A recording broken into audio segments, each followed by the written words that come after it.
ನವ ಮೆಟ್ರೋ ಸ್ಟೇಷನ್ಗಳಲ್ಲಿ ಅಮೂಲ್ ಮಳಿಗೆಗಳು ತಲೆ ಎತ್ತುತ್ತಾ ಇವೆ. 10 ಮೆಟ್ರೋ ನಿಲ್ದಾಣಗಳಲ್ಲಿ ಅಮೂಲ್ ಕಿಯೋಸ್ಕ್ ಅಂದ್ರೆ ಒಪ್ಪಂದವನ್ನ ಮಾಡಿಕೊಳ್ಳಲಾಗಿದೆ. ಬಿಎಂಆರ್ಸಿಎಲ್ ಈ ಒಪ್ಪಂದವನ್ನ ಮಾಡಿಕೊಂಡಿದೆ. ಈ ಬಗ್ಗೆ ಈಗ ತೀವ್ರ ರೀತಿಯಲ್ಲಿ ಆಕ್ರೋಶ ವ್ಯಕ್ತವಾಗ್ತಾ ಇದೆ. ಟೆಂಡರ್ ಹಾಕದೆ ಹಾಗಾದ್ರೆ ಕೆಎಂಎಫ್ ಅಧಿಕಾರಿಗಳು ಸಿಬ್ಬಂದಿ ನಿರ್ಲಕ್ಷ್ಯವನ್ನ ಮಾಡಿದ್ರ?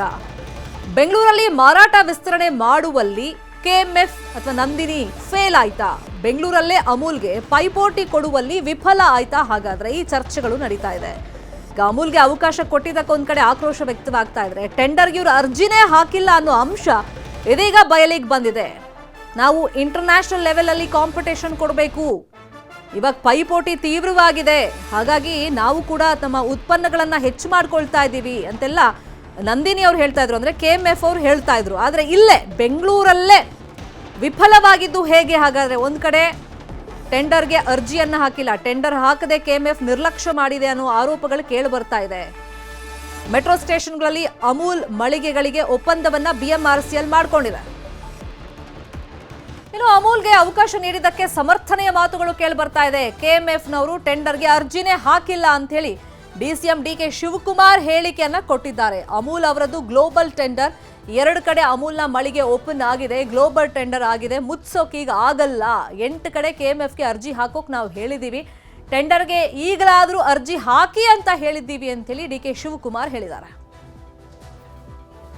ನಾವು ಅವ್ರಿಗೆ ಬಿಎಂಆರ್ಸಿಎಲ್ ಅವರು ಗ್ಲೋಬಲ್ ಟೆಂಡರ್ ಕರೆದಿದ್ರು, ಸೊ ಯಾರೂ ಹಾಕೊಂಡಿರ್ಲಿಲ್ಲ. ಅಮೂಲ್ ಅವರು ನಮಗೊಂದಷ್ಟು ಅಂಗಡಿ ಬೇಕು ಅಂತ ಹಾಕಿದ್ರು.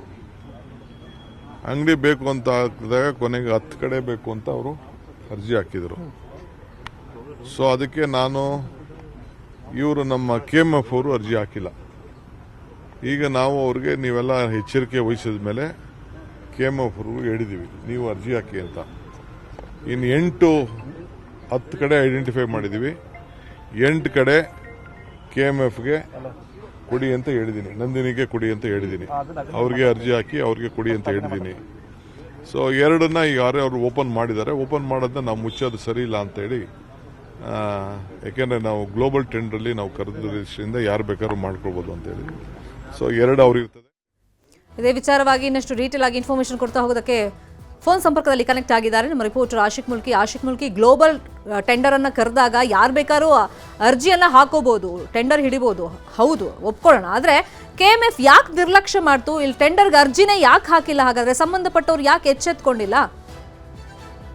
ಖಂಡಿತ ಶರ್ಮಿತಾ, ಇದೊಂದು ಬಹಳ ದೊಡ್ಡ ಪ್ರಶ್ನೆ. ಯಾಕೆ ಕೆಎಂಎಫ್ನವರು ಇದರಲ್ಲಿ ಭಾಗಿಯಾಗಿಲ್ಲ ಅನ್ನುವಂಥದ್ದು ಪ್ರಮುಖ ಪ್ರಶ್ನೆ. ಈ ಹಿಂದೆ ನಡೆದಂತಹ 2020 ವಿಶ್ವಕಪ್ ನಲ್ಲಿ ನೆದರ್ಲ್ಯಾಂಡ್ ಮತ್ತು ಐರ್ಲೆಂಡ್ಗೆ ಕೆಎಂಎಫ್ ಜಾಗತಿಕ ಮಟ್ಟದಲ್ಲಿ ಗಮನವನ್ನ ಸೆಳೆಯುವಂತ ನಿಟ್ಟಿನಲ್ಲಿ ಜಾಹೀರಾತನ್ನ ಕೊಟ್ಟು ಎಲ್ಲರ ಗಮನವನ್ನ ಸೆಳೆದಿತ್ತು. ಆದ್ರೆ ತಮ್ಮದೇ ಊರಿನಲ್ಲಿ ತಮ್ಮದೇ ಪಕ್ಕದಲ್ಲಿ ನಡೆದಂತಹ ಸರ್ಕಾರದ ಮತ್ತೊಂದು ಸಂಸ್ಥೆಯಲ್ಲಿ ನಡೆದಂತಹ ಟೆಂಡರ್ ನಲ್ಲಿ ಯಾಕೆ ಭಾಗಿಯಾಗಿಲ್ಲ ಅನ್ನುವಂಥದ್ದು ಪ್ರಶ್ನೆ. ಆದ್ರೆ ಸದ್ಯಕ್ಕೆ ಬಿಎಂಆರ್ಸಿಎಲ್ ಗ್ಲೋಬಲ್ ಟೆಂಡರ್ ಅನ್ನು ಕರೆದು ಅಮೂಲ್ ಸಂಸ್ಥೆಗೆ 10 ಕಡೆಗಳಲ್ಲಿ ಪ್ರಾಯೋಗಿಕವಾಗಿ ಮಳಿಗೆಗಳನ್ನ ಓಪನ್ ಮಾಡೋದಕ್ಕೆ ಅವಕಾಶ ಕೊಟ್ಟಿದೆ. ಈ ಪೈಕಿ 2 ಮಳಿಗೆಗಳು ಈಗಾಗಲೇ ಕಾರ್ಯಾಚರಣೆಯನ್ನ ಮಾಡ್ತಾ ಇರುವಂತದ್ದು. ಆದ್ರೆ ಇದ್ರ ಬಗ್ಗೆ ಮಾತನಾಡಿರುವಂತ ಬೆಂಗಳೂರು ಉಸ್ತುವಾರಿ ಸಚಿವರಾಗಿರುವಂತ ಡಿಕೆ ಶಿವಕುಮಾರ್ ಅವರು ಟೆಂಡರ್ ನಲ್ಲಿ ಭಾಗಿಯಾಗಿಲ್ಲ ಅಂದ್ರೂ ಕೂಡ 8 ಕಡೆಗಳಲ್ಲಿ ಮುಕ್ತವಾಗಿ ನಂದಿನಿಗೆ ಅಂಗಡಿಗಳನ್ನ ಓಪನ್ ಮಾಡೋದಕ್ಕೆ ನಾವು ಅವಕಾಶವನ್ನ ಕೂಡ ಕೊಟ್ಟಿದ್ದೀವಿ ಅಂತ ಹೇಳ್ತಾ ಇದ್ರು. ಆದ್ರೆ ಇದ್ರ ಬಗ್ಗೆ ಬಿಎಂಆರ್ಸಿಎಲ್ ಆಗ್ಲಿ ಕೆಎಂಎಫ್ ಆಗ್ಲಿ ಇದುವರೆಗೂ ಕೂಡ ಪ್ರತಿಕ್ರಿಯೆಯನ್ನು ನೀಡೋದಕ್ಕೆ ಮುಂದೆ ಬಂದಿಲ್ಲ.